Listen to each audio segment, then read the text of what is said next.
Salam, damai di lengan Yesus, sahabat firman yang berkati Tuhan.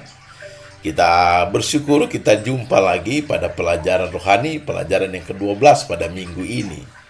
Sebelum kita lanjut, saya pribadi berterima kasih kepada sahabat firman atas support yang diberikan bagi channel ini. Sudah membagikan firman Tuhan dan yang lain sudah subscribe akan channel ini. Nah, Tuhan Yesus akan memberkati kita semua. Baik, sahabat firman, pelajaran yang ke-12 ini dengan judul Panggilan untuk Berdiri. Ayat inti Efesus pasal 6 ayat 10 sampai ayat yang ke-11. Firman Tuhan, akhirnya hendaklah kamu kuat di dalam Tuhan, di dalam kekuatan kuasanya. Ayat 11, kenakanlah seluruh perlengkapan senjata Allah supaya kamu dapat bertahan melawan tipu muslihat iblis. Sahabat firman, pasal 6 ayat pelajaran 12 ini kita fokus pada pasal 6 ayat 10 sampai ayat 20 dari kitab Efesus. Nah, mari kita belajar bersama-sama. Sebagaimana saya katakan bahwa saya berikan sebagian kecil dari keterangan kitab suci ini, saudara akan lebih banyak menambahkan ketika saudara akan baca dalam pelajaran, sehingga menambah semangat di dalam kita mempelajari firman Tuhan. Kita lihat di sini sahabat firman bahwa pasal 6 ini kita dapati di sini bahwa Rasul Paulus hidup pada zaman kekuasaan Romawi dan dia pernah dipenjara. Yang sangat menarik sahabat firman, Rasul Paulus sangat mengenal perlengkapan prajurit Romawi. Oleh sebab itu di pasal 6 ayat 10 sampai 20 ini dalam kiasan Paulus menasihati jemaat agar mempergunakan seluruh perlengkapan rohani dalam menghadapi musuh yang tidak kelihatan. Mari kita lihat sedikit dari kata akhirnya dari ayat inti kita. Apa yang dimaksud dengan kata akhirnya? Kata akhirnya sahabat firman memiliki maksud yang sangat kuat. Ada 3 poin yang kita akan lihat di dalam kata ini. Yang pertama sahabat firman, bahwa Allah telah menebus kita dari dosa melalui Yesus Kristus.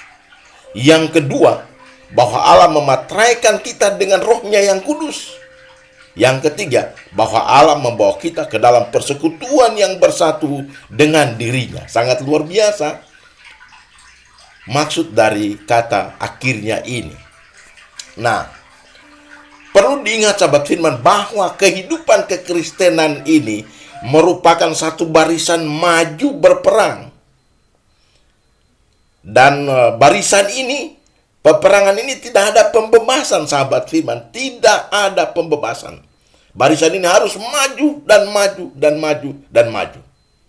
Oleh sebab itu Paulus mengingatkan kita bahwa barisan ini kita akan melawan kuasa-kuasa yang tidak kelihatan yang berusaha untuk merusak kesatuan umat. Yang berusaha untuk mencerai-beraikan akan umat.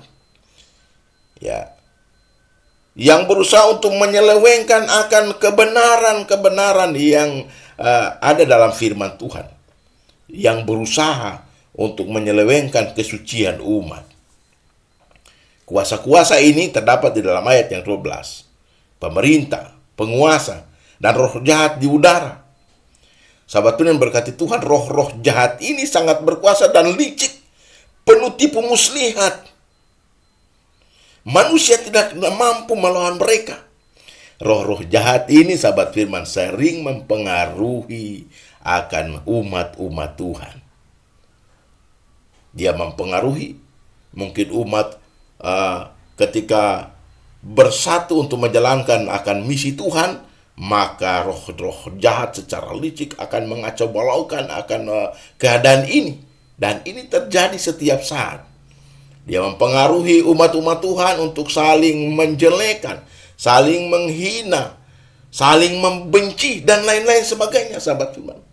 Oleh sebab itu Rasul Paulus mengingatkan umat Tuhan untuk menggunakan seluruh perlengkapan senjata Allah. Nah, karena manusia tidak mampu untuk melawan roh-roh jahat yang licik ini, maka apa yang terjadi? Apa yang harus kita perbuat, sahabat firman? Ada dua sikap ekstrim yang harus kita hindari. Hal yang pertama adalah, sahabat firman, jangan kita terlalu memberi perhatian berlebihan terhadap roh-roh jahat, sehingga kita mengabaikan kuasa Kristus. Yang kedua, kita harus mengabaikan kehadiran roh-roh jahat dalam dunia, karena kita manusia sangat lemah dan tidak mungkin menghadapi roh-roh tersebut. Karena itu, sahabat firman, orang percaya harus bergantung sepenuhnya pada kuasa Allah. Ayat yang ke-10. Kuasa Allah telah diungkapkan melalui salib Kristus.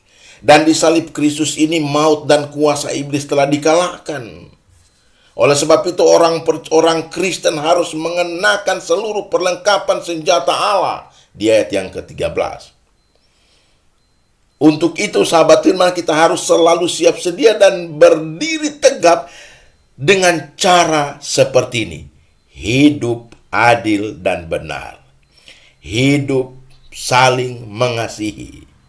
Hidup saling menguatkan satu dengan yang lain. Ya. Sehingga ketika hal-hal ini muncul, maka akan kita dituntun untuk hidup suka membaca firman Tuhan. Hidup suka berdoa.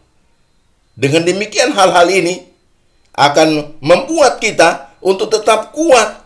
Dan iblis tidak akan mendapat kesempatan untuk menjatuhkan kita, sahabat firman. Sangat luar biasa informasi rohani ini. Di dalam pasal 6 ayat 10 sampai ayat yang ke-20 ini ada 6 jenis perlengkapan.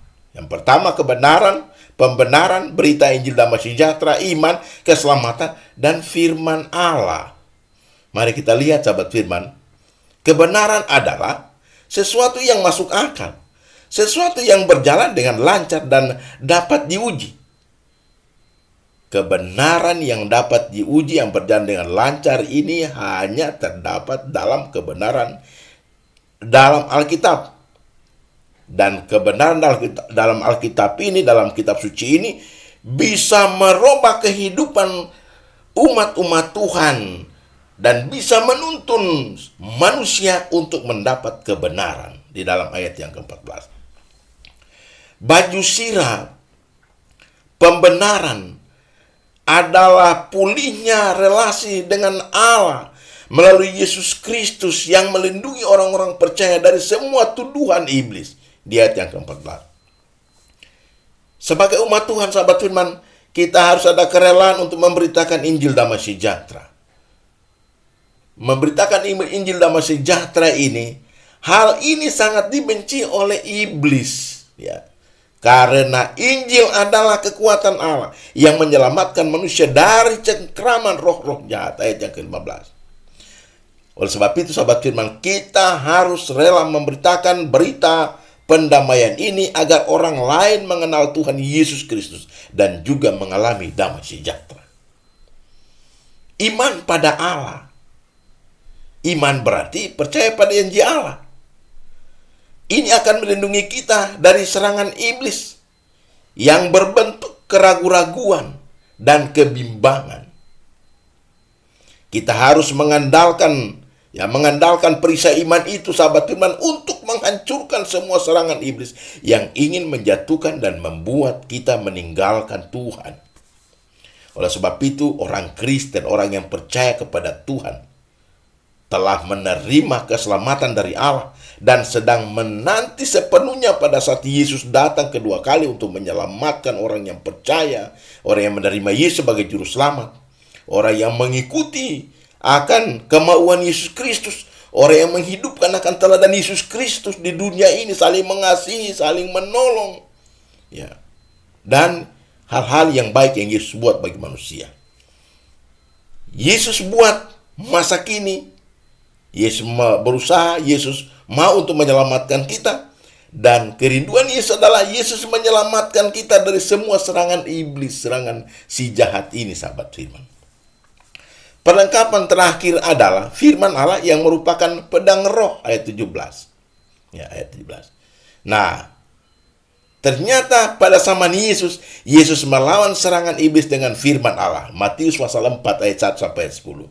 Kita harus, ya, ini mengajarkan kepada kita bahwa kita harus menggunakan ketopong keselamatan agar iblis tidak mempengaruhi, ya, pikiran kita, sehingga kita memikirkan hal-hal yang baik, hal-hal yang berkenan di hati Tuhan, bukan kita memikirkan hal-hal yang sia-sia di dunia ini. Dan yang terpenting sahabat firman adalah kita harus membaca firman Tuhan agar mendapat petunjuk dan terlatih menggunakan pedang roh. Karena itu, sahabat firman, kita akan melatih diri kita untuk selalu mempelajari firman Tuhan, karena kita tidak tahu kapan dan bagaimana iblis menyerang kita. Itulah sebabnya kita harus siap sedia dengan setiap hari menjadikan firman Allah santapan kita, dan setiap hari kita wujudkan dalam hidup kita. Selain membacakan firman Tuhan, kita harus selalu berdoa. Mengapa sahabat firman? Doa adalah bentuk komunikasi kita dengan Allah. Karena dengan berdoa, ini menunjukkan kebergantungan kita kepada Allah, dan kebergantungan ini memberikan kekuatan untuk kita memenangkan peperangan ini. Kita datang kepada kesimpulan sahabat firman. Kesimpulan yang pertama, sahabat firman yang berkati Tuhan, kita ingat bahwa kita adalah milik Tuhan. Karena Tuhan sudah selamatkan kita, dan Tuhan menjadikan semua hal yang perlu agar kita suci seperti Kristus. Yang kedua, poin yang kedua dan poin yang ketiga merupakan pertanyaan. Poin yang kedua, kapan peperangan rohani dimulai? Jawabnya sahabat firman, ketika saudara dan saya menerima Yesus sebagai juru selamat pribadi, maka peperangan rohani dimulai. Tidak ada kata damai. Satu barisan perang yang maju dan maju dan maju. Poin yang ketiga, kapan peperangan rohani ini berakhir? Jawabnya seperti ini sahabat firman. Ketika Tuhan Yesus Kristus mengatakan, hamba yang setiawan, mari masuklah. Itulah akhir dari peperangan rohani kita, dan kita akan menang. Tuhan Yesus memberkati firman ini. Amin.